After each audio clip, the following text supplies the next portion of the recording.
Hello friends. तो part 1 में हमने इंट्रोडक्शन दिया theory of personality by Sigmund Freud. Continue करते हैं उस वीडियो को पार्ट 2 में।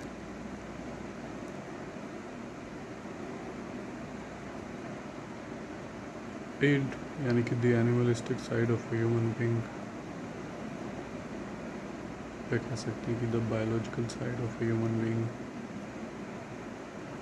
ईगो यानी कि the social side of a human being, या फिर the humanly side of a human being. And super ego मतलब कि the spiritual side of a human being, या फिर कह सकते हैं कि the godly side of a human being.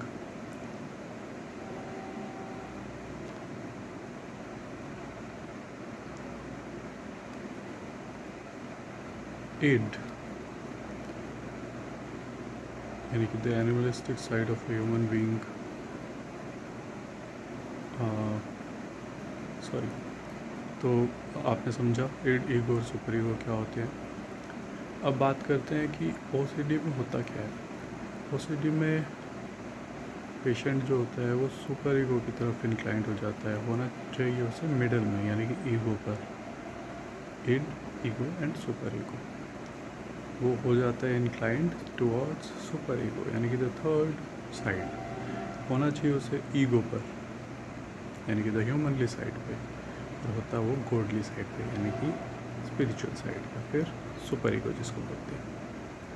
Super ego पर होता है उससे होना चाहिए ईगो पर, यानी कि वो एक्स्ट्रा ऑर्डिनरी बनने की कोशिश करता है, या फिर कह सकते हो कि परफेक्शन अचीव करने की कोशिश करता है ह्यूमन के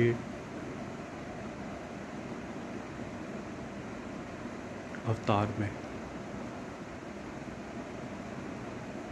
ह्यूमन फॉर्म में वो गॉड बनने की कोशिश करता है। ह्यूमंस अगर गॉड बनने की कोशिश करेंगे तो परेशानी होगी उन्हें।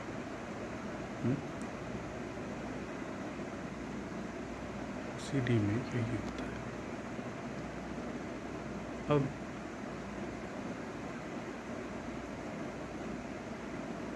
ताजुब की बात तो ये है कि कभी कभी वो id यानी कि एनिमलिस्टिक साइड की तरफ भी इंक्लाइंड हो जाता है, एनिमल बन जाता है।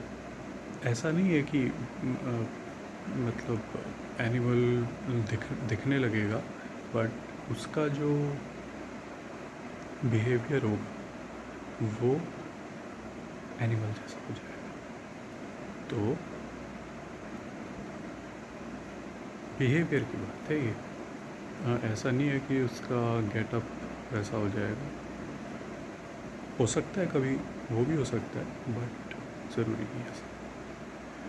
ज़्यादातर बिहेवियर में रिफ्लेक्ट होता है। तो सुपर ईगो जो है और id जो है उस तरफ ह्यूमंस चले जाते हैं, ज़्यादातर तो सुपर ईगो की तरफ, लेकिन कभी कभी वो id यानी कि एनिमलिस्टिक साइड की तरफ भी चला जाता है।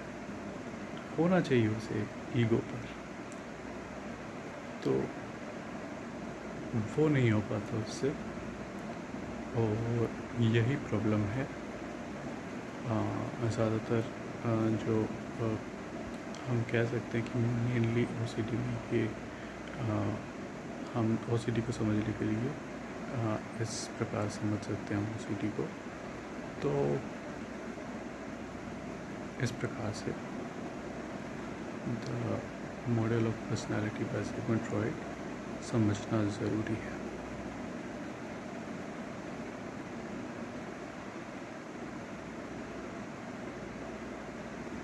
Thank you.